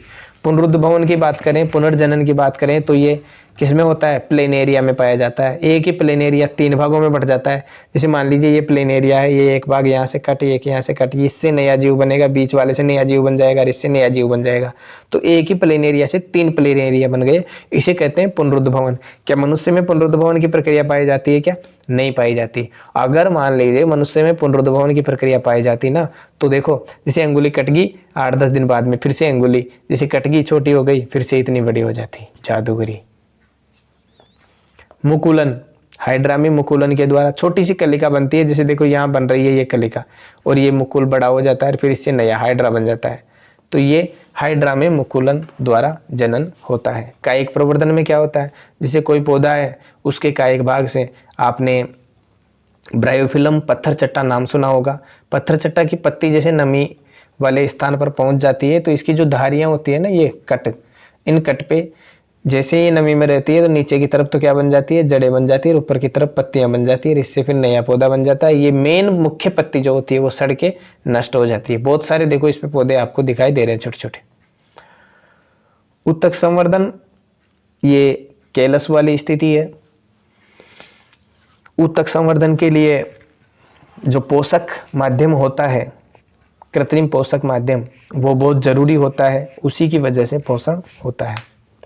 बीजाणु समासंग, ये राइजोपस में होता है। ऐसे ये कक्षा 8 में भी आप पढ़ चुके हो। लैंगिक जनन में क्या होता है?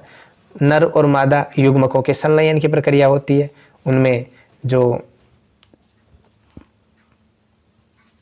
फर्टिलाइजेशन होता है वो मेल और फीमेल जो युग्मक होते हैं उनमें फ्यूजन से ऐसा होता है। लैंगिक जनन प्रणाली क्यों? तो इसमें जैसे पुष्पी पौधों में पुंकेसर, स्थिकेसर, वर्तिकाग्र, परागकोश। परागकोश क्या होता है? पुंकेसर।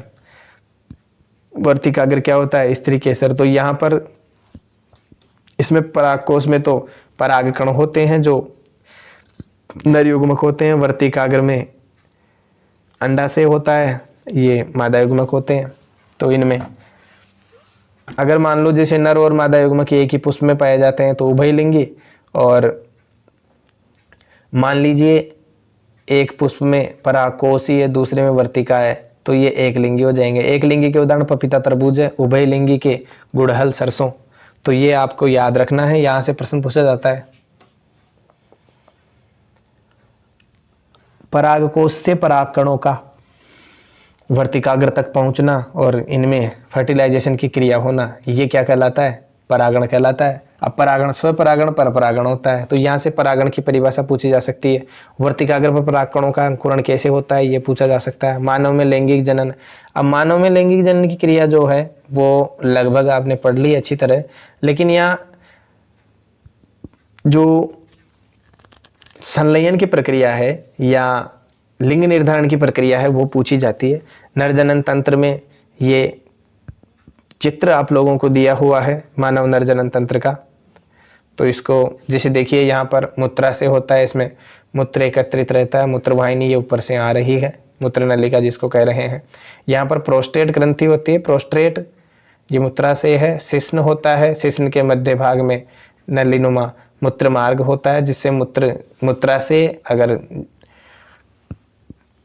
लिमिटेड या लिमिट से ज़्यादा भर जाता है तो उसको मूत्र को त्यागा जाता है, बाहर निकाला जाता है। वृषण जो है 2 वृषण होते हैं, और वृषण में क्या होता है? बाहर की तरफ वृषण कोष होते हैं। वृषण में क्या होता है? जब घर्षण की क्रिया होती है सर्टोली कोशिकाओं में, तो शुक्राणुओं का निर्माण होता है और यहाँ से देखो ये शुक्रवाहिनी के द्वारा शुक्राशय में पहुंचा दिए जाते हैं। यहाँ आप देख रहे होंगे जब वर्षण में घर्षण की क्रिया होती है तो वर्षण कोश और वर्षण में घर्षण की क्रिया से क्या होता है, सर्टोली कोशिकाएं शुक्राणुओं का निर्माण करती है। यहाँ से होते हुए ये कहाँ पहुंच जाते हैं, शुक्राशय में पहुंच जाते हैं। ये रहा शुक्राशय। और फिर जब सेक्सुअल एक्टिविटी होती है तो यहाँ से ये वीर्य के साथ मादा के योनि के द्वारा मादा में एंटर करवा दिए जाते हैं। ठीक है, तो ये मानव का नरजनन तंत्र है। आप लोगों को इसकी जानकारी मिल गई है। बाकी और दूसरा है मादा जनन तंत्र। तो मादा जनन तंत्र में भी डायग्राम पूछ लेता है, डिटेल पूछ लेता है। तो देखो दो तो होते हैं, क्या इसमें अंडाशय होते हैं और ये योनि है जो बाहरी भाग होता है, और ये ग्रीवा वाला भाग है, ये गर्भाशय है। गर्भाशय का वह भाग जो योनि की तरफ होता है तो उसको ग्रीवा कहते हैं। जब सेक्सुअल एक्टिविटी होती है तो नर का जो शिश्न है योनि मार्ग के द्वारा एंटर करा दिया जाता है अंदर, और उस समय जब स्खलन की क्रिया होती है तो यहाँ क्या होता है, शुक्राणु वीर्य के साथ अंदर एंटर करा दिए जाते हैं। और जो निषेचन की प्रक्रिया होती है, शुक्राणु यहाँ से फेलोपियन ट्यूब की तरफ जाते हैं और यहाँ से जो अंडाणु होता है उसमें निषेचन की जो प्रक्रिया होती है, फर्टिलाइजेशन की प्रक्रिया इसी अंडवाहिनी यानी फेलोपियन ट्यूब में होती है। और जैसे ही ये निषेचित हो जाता है अंडा, क्या बन जाता है, युग्मनज बन जाता है युग्मक से, और फिर ये युग्मनज यहाँ से आके गर्भाशय की भित्ति से चिपक जाता है और यहाँ पे इसको पोषण मिलता रहता है।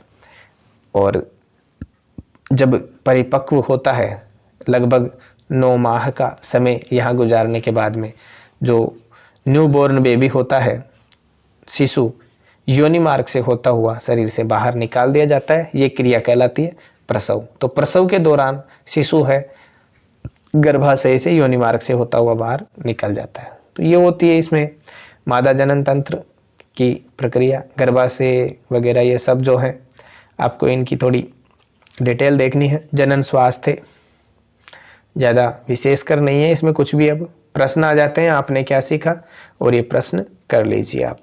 आनुवंशिकता और जैव विकास। अब आनुवंशिकता में जो है ग्रेगर जोन मेंडल के नियम जो हैं, क्या क्या नियम उन्होंने दिए हैं, विपर्यासी लक्षण कौन कौन से थे, ये सब आप लोगों को ध्यान रखना है। आनुवंशिकता की परिभाषा, आनुवंशिकी की परिभाषा, जैव विकास कैसे होता है, ये आप लोगों को ध्यान रखना है। देखते हैं कुछ बातें इसमें बता देता हूँ। जनन के दौरान विभिन्नताओं का संचय, ये आ गया आनुवंशिकता। वंशानुगत लक्षण, वंशानुगत लक्षण होते हैं, वंशागत लक्षण जिसको अपन कहते हैं, ये जनक हैं, फर्टिलाइजेशन हुआ, ये युग्मनज बना, तो युग्मनज से युग्मकों में जब संलयन हुआ युग्मनज बना, इस युग्मनज से जो शिशु बनेगा ना उसमें 50% मेल फीमेल दोनों के जो गुण हैं वो आएंगे। ठीक है ना, तो ये आनुवंशिकता कहलाती है। नक्सलों की वंशागति के नियम, मेंडल का जो बहुत महत्वपूर्ण योगदान था। ग्रेगर जॉन मेंडल की जानकारी आपको याद रखनी है, पूछा जा सकता है। मटर के पौधे पर इन्होंने कौन कौन से लक्षण यहाँ लिए थे। अब यहाँ देखो जो वंशागति के 3 नियम हैं। लिंग निर्धारण आप लोगों को बता दिया था शायद मैंने पहले, लिंग निर्धारण में क्या होता है, मानव का लिंग निर्धारण कैसे होता है। जैसे मान लीजिए ये नर है, ये मादा है, सेक्सुअल एक्टिविटी हुई तो नर युग्मक क्या होंगे, शुक्राणु, मादा युग्मक होंगे अंडाणु। जब फर्टिलाइजेशन की प्रक्रिया होगी, सेक्सुअल एक्टिविटी के दौरान क्या होगा कि नर के शिश्न द्वारा मादा की योनि से होते हुए शुक्राणु अंदर एंटर करवा दिए जाएंगे। शुक्राणु क्या करेंगे, अंडाणु की भित्ति को भेद कर अंदर चले जाएंगे। अब उस स्थिति में जो युग्मनज है ये और ये, अब ये जो संतति बनेगी उस संतति में यानी जो बच्चा होगा उसमें वो लड़का होगा या लड़की, यानी मेल होगा या फीमेल, इसका निर्धारण कैसे होता है ये यहाँ पर बताया गया है। तो मान लीजिए, जैसे मान लीजिए नर में एक्स और फीमेल में तो दोनों डबल एक्स होते ही हैं, तो नर का एक्स फीमेल के एक्स से अगर फर्टिलाइज होता है तो उस स्थिति में फीमेल शिशु उत्पन्न होता है। और अगर नर का वाई और फीमेल का एक्स जब संलयित होते हैं तो मेल शिशु उत्पन्न होता है, ये आपको ध्यान रखना है। लिंग निर्धारण ऐसे होता है। फिर आ जाता है विकास, एक दृष्टांत। विकास का जो क्रम है ये आपको याद रखना है। इसमें ज़्यादा देखो आनुवंशिकता के नियम इसमें है, वो आनुवंशिकता के तीनों नियम आपको याद रखने हैं। जाति का उद्भव कैसे हुआ, ये कोई ज़्यादा विशेष प्रश्न नहीं है। विकास एवं वर्गीकरण, अभिलक्षण,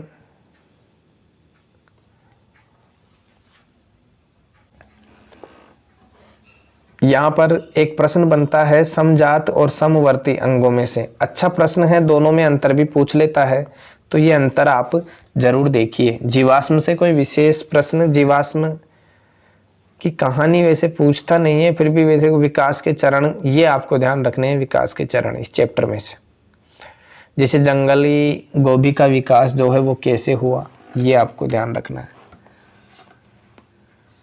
मानव विकास, फिर प्रश्न आ जाते हैं, चैप्टर कंप्लीट हो जाता है। इसमें ज़्यादा कुछ है नहीं।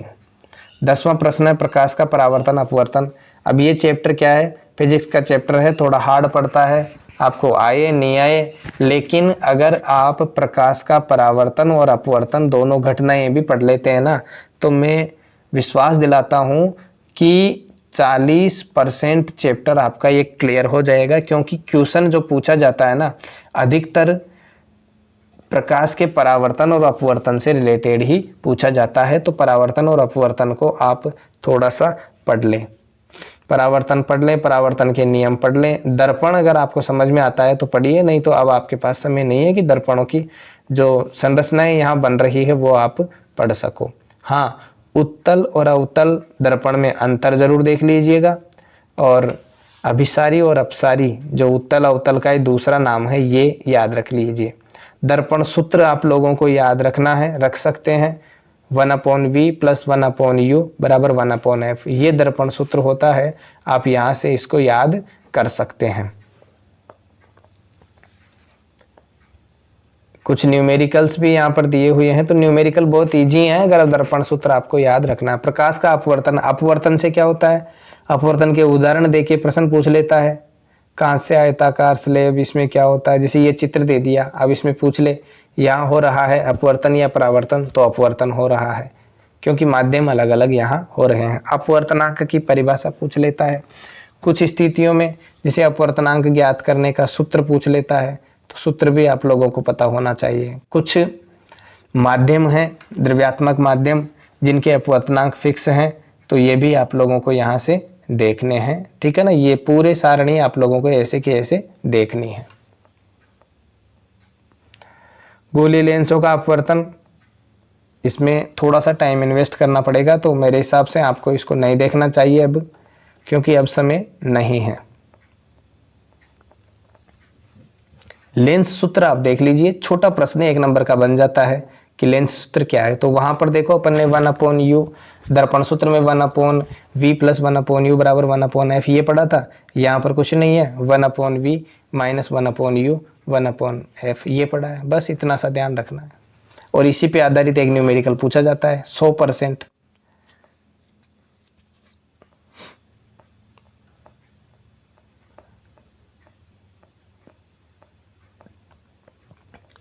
अगला मानव नेत्र रंग बिरंगा संसार। अब इसमें जो प्रश्न आता है, मानव नेत्र की संरचना पूछ लेता है,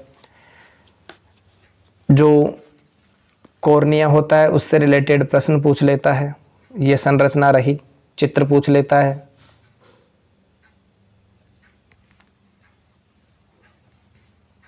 ठीक है,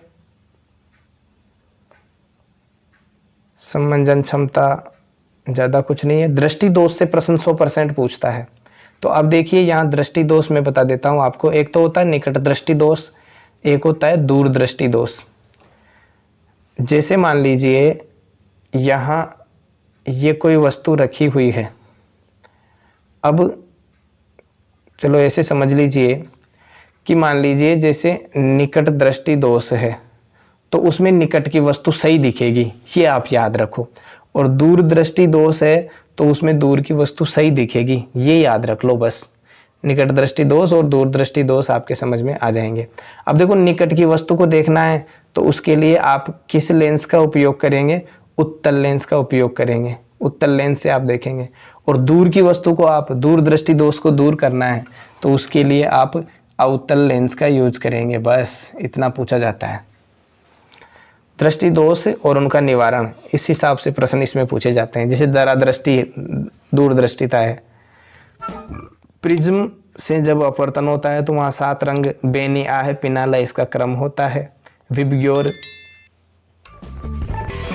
श्वेत प्रकाश पुंज गुजरता है तो स्पेक्ट्रम बनता है 7 रंगों का, बस और कुछ नहीं है। अपवर्तन से संबंधित कुछ बिंदु दे के प्रश्न पूछे जाते हैं। जैसे वायुमंडलीय अपवर्तन कौन कौन से। एक तो तारों का टिमटिमाना, तारे टिमटिमाते हुए क्यों दिखाई देते हैं, प्रश्न पूछ लेता है, तो अपवर्तन के कारण।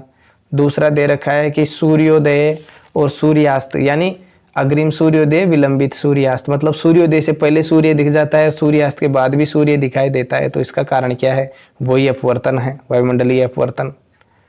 प्रकाश का प्रकीर्णन, टिंडल प्रभाव बहुत अच्छा प्रश्न है, यहाँ से प्रश्न बनता है, इसको जरूर देखें आप टिंडल प्रभाव को। ये कोई जरूरी नहीं है आगे वाला बिंदु। आपने क्या सीखा, चैप्टर कंप्लीट। विद्युत वाला चैप्टर है, इसको मेरे हिसाब से अगर आपको ये लग रहा है कि इसमें से कुछ नहीं आता है तो इसको देखो ही मत, ऐसे स्किप करके निकाल दो बस।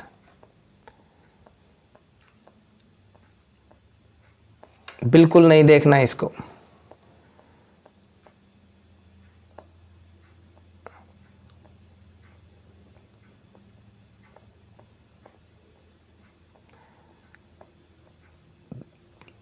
फिर अगला विद्युत धारा के चुंबकीय प्रभाव, अगर ये भी समझ में नहीं आता है तो इसको भी बिल्कुल पूरा का पूरा स्किप कर दीजिए। आगे चलिए, आगे कौन सा चैप्टर आता है, क्योंकि देखिए फिजिक्स के जो चैप्टर हैं वो आप अगर एक बार देख रहे हो ना तो इसमें कुछ भी पल्ले नहीं पड़ेगा, आप टाइम खराब करोगे और कुछ नहीं है। तो इसलिए इनको स्किप ही कर दो, फायदा उसी में है। ऊर्जा के स्रोत हैं। अब इस चैप्टर में भी जैसे ऊर्जा का उत्तम स्रोत क्या है, ऊर्जा के पारंपरिक जैसे जीवाश्मी ईंधन वगैरह ये स्रोत हैं, तो ये नॉर्मल है चैप्टर, इसको आराम से आप पढ़ सकते हैं, तैयार कर सकते हैं। जैसे प्रेशर कुकर चल रहा है, भाप नली यहाँ से आ रही है, पंखा घूम रहा है, डायनेमो चल रहा है और बल्ब जल रहा है। तापीय विद्युत संयंत्र, ये जल विद्युत संयंत्र की व्यवस्था का दृश्य आप देख सकते हैं। पवन चक्की देख सकते हैं। वैकल्पिक और गैर परंपरागत स्रोत कौन कौन से होते हैं, सौर ऊर्जा। सौर ऊर्जा का अभी जो प्रचलन है वो बहुत ज़्यादा है, तो सौर ऊर्जा को आप बहुत अच्छी तरह पढ़ें क्योंकि यहाँ से प्रश्न बनने की संभावना ज़्यादा रहती है। समुद्रों से जो ज्वारीय, तरंगी, महासागरीय तापीय ऊर्जा, भूतापीय ऊर्जा है। नाभिकीय ऊर्जा से प्रश्न बनता है, जैसे नाभिकीय विखंडन से रिलेटेड कुछ प्रश्न पूछे जाते हैं, तो नाभिकीय ऊर्जा को आप जरूर देखें। इनमें भारी परमाणु जैसे यूरेनियम, प्लूटोनियम और थोरियम, इनकी जानकारी मिलती है। पर्यावरण विशेष सरोकार कुछ नहीं है और इसमें ज़्यादा विशेष, हमारा पर्यावरण बहुत अच्छा चैप्टर है ये। और अब समाप्ति की ओर है, क्लास भी समाप्त हो रही है। इसमें देखो, एक तो ये ध्यान रखना है कि पर्यावरण का शाब्दिक अर्थ क्या है, परि प्लस आवरण, और फिर इसके बाद में जैव प्रक्रम, परितंत्र और इसके पारितंत्र के घटक आपको देखने हैं। बहुत इजी चैप्टर है। इसमें उपभोक्ता, उत्पादक, शाकाहारी, मांसाहारी, सर्वाहारी, ये चीज़ें दी हुई है, इनको आपको पढ़ना है। उपभोक्ता क्या होते हैं, उत्पादक क्या होते हैं, शाकाहारी, मांसाहारी, सर्वाहारी जीव जो होते हैं, परजीवी कैसे होते हैं, आहार श्रृंखला में खाद्य श्रृंखला, ये जरूर आप जरूर देखें क्योंकि खाद्य श्रृंखला से प्रश्न बनता है। जैसे मान लीजिए घास है, पेड़ पौधे हैं, इनको हिरण खाता है, हिरण को टाइगर खाता है। इधर आ जाओ, छोटी फसल है, कीट खाएंगे, कीट को मेंढक खाएगा, मेंढक को सांप खाएगा और सांप को बाज खाएगा। इधर आओ, छोटे छोटे जो जलीय जीव हैं तालाब में, जलीय पादप हैं, उनको ये कीट वगैरह खा जाएंगे, जैसे बिच्छू वगैरह है। फिर इनको मछली खा जाएगी और बतख जो होगी वो मछली को खा जाएगी। तो ये खाद्य श्रृंखला है। ये उत्पादक हैं और ये उपभोक्ता हैं, ठीक है ना। ये देखो पोषी स्तर का जो आरेख बना हुआ है ना, ये बहुत अच्छा है। सबसे पहले पोषी स्तर में जो होते हैं ना वो उत्पादक होते हैं, फिर प्राथमिक उपभोक्ता, फिर द्वितीयक उपभोक्ता, फिर तृतीयक उपभोक्ता। इनको कोई नहीं खाता, ये अपने आप ही नष्ट होते हैं। फिर उत्पादकता तो काम ही यही होता है, उत्पादन कर करके खिलाते रहते हैं। और ये आ गया खाद्य जाल। बहुत अच्छी तरह आपको इसको देखना है। एक पारतंत्र में ऊर्जा के प्रवाह का जो आरेख चित्र है वो इस प्रकार होता है कि जैसे सूर्य का प्रकाश मिलता है, सूर्य के प्रकाश से क्या होते हैं, उत्पादक यानी पेड़ पौधे भोजन बनाते हैं, फिर पेड़ पौधों को खाते हैं शाकाहारी, शाकाहारी को खाते हैं मांसाहारी, और मांसाहारी को खाते हैं शीर्ष मांसाहारी। ये क्रम यानी नीचे से ऊपर की ओर तरफ चलता रहता है। ऊर्जा प्रवाह का आरेख है ये। ओजोन परत में ओजोन का सूत्र आपको याद रखना है, O3 होता है। ओजोन का क्षय कैसे होता है, जब अल्ट्रावायलेट किरणें आती हैं तो कैसे प्रभाव डालती है। और ये समीकरण जो है O2 को अल्ट्रावायलेट किरणें क्या करती है, ऑक्सीजन परमाणुओं में तोड़ देती है। अब ये ऑक्सीजन परमाणु क्या करेंगे, ऑक्सीजन अणु के पास जाएंगे और O3 बना लेंगे, मतलब ओजोन बन जाएगा। इस प्रकार ओजोन बनती है। CFC वगैरह है, जैसे रेफ्रिजरेटर है, इनसे CFC निकलती है, तो पर्यावरण प्रदूषण का कारक है ये। कचरा प्रबंधन हमको करना चाहिए, कचरा प्रबंधन से रिलेटेड आपको अच्छी जानकारी होनी चाहिए। और इस प्रकार ये चैप्टर कंप्लीट हो जाता है। अंतिम चैप्टर प्राकृतिक संसाधनों का प्रबंधन। प्राकृतिक संसाधन जो हमें प्रकृति से सीधे प्राप्त होते हैं और उनका जो प्रबंधन है यानी उनकी उचित व्यवस्था है वो भी हमको बहुत जरूरी है, करनी चाहिए। अगर उनकी व्यवस्था नहीं करेंगे तो हमारे लिए जो हमारा जीवन है वो संकट में आ जाएगा। तो इस चैप्टर में बिल्कुल SST टाइप का क्वेश्चन चैप्टर है ये। गंगा का प्रदूषण, गंगा नदी की सफाई परियोजना, इससे रिलेटेड इसमें क्वेश्चन आते हैं। अब इसमें जैसे पहले 4R सिद्धांत था, पहले तो 3R था, फिर 4R था, अब 5R हो गया। रिड्यूज, रीयूज, रिसाइकल, रिकवर और रिड्यूस, रिड्यूज, रिसाइकल, रिकवर और रिफ्यूज। अगर मान लीजिए कोई वस्तु हमारे काम में नहीं आ रही तो उसका यूज ही मत करो, ये कहता है रिफ्यूज। तो 5वां ये अभी जुड़ा है नया, तो ये 5 कम उपयोग, पुनः चक्रण, पुनः उपयोग वगैरह 3 इसमें दे रखे हैं।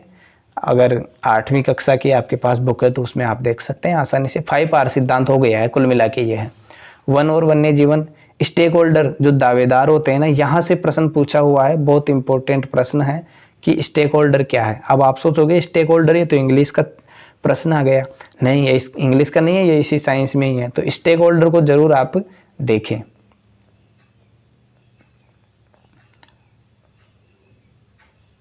संपोषित प्रबंधन, इसमें भी आप जरूर इसको पूरा देखें। सभी के लिए जल, अब जल की जो आवश्यकता है वो कैसे पूर्ति होती है वो भी आप लोगों को देखना है। बांध से क्या हमको फायदे हो सकते हैं, जल का संग्रहण कैसे किया जाए। जैसे ये देखो, जल संग्रहण की पारंपरिक व्यवस्था खादिन पद्धति का उपयोग किया गया है। मान लीजिए यहाँ से जल आया, खादिन, अब ये जैसे यहाँ ये बांध बना हुआ है, ये बांध बना हुआ है, इधर ये पानी भरा हुआ है, यहाँ से पानी आया और यहाँ भर गया, ये बांध बन गया। इस बांध के आगे खारा क्षेत्र है। अब यहाँ पर ये क्या करेंगे, ये कुआं खोद देंगे छोटा सा, तो यहाँ से पानी अंदर से रिश्ता हुआ कुएं में आ जाएगा और कुएं का स्तर बढ़ जाएगा। ये होती है खादिन पद्धति, ठीक है ना। बांध बना के बांध के पीछे कुआं बनाना खादिन पद्धति है। खादिन पद्धति के नाम से इसका प्रश्न पूछा जाता है। कोयला और पेट्रोलियम का जो उपयोग है उसको कैसे सीमित करें, ये हमारे लिए अगर ज़्यादा उपयोग अपन करते रहें तो हमारे लिए हानिकारक साबित हो जाएंगे और समाप्त भी हो जाएंगे, याद रखिएगा। प्राकृतिक संसाधन प्रबंधन और दृश्यावलोकन, प्राकृतिक संसाधन जो है उनका प्रबंधन कैसे करें, ये इस प्रकार ये चैप्टर भी कंप्लीट हो जाता है और आपकी साइंस की जो बुक है वो भी कंप्लीट हो जाती है। देखो वीडियो थोड़ा लंबा हुआ है लेकिन आप लोगों के लिए अच्छा साबित होगा। अगर आपको मेरी बोलने की स्पीड, समझाने की स्पीड कम लगती है तो आप YouTube पे ऑप्शन है स्पीड बढ़ा करके और देख सकते हैं।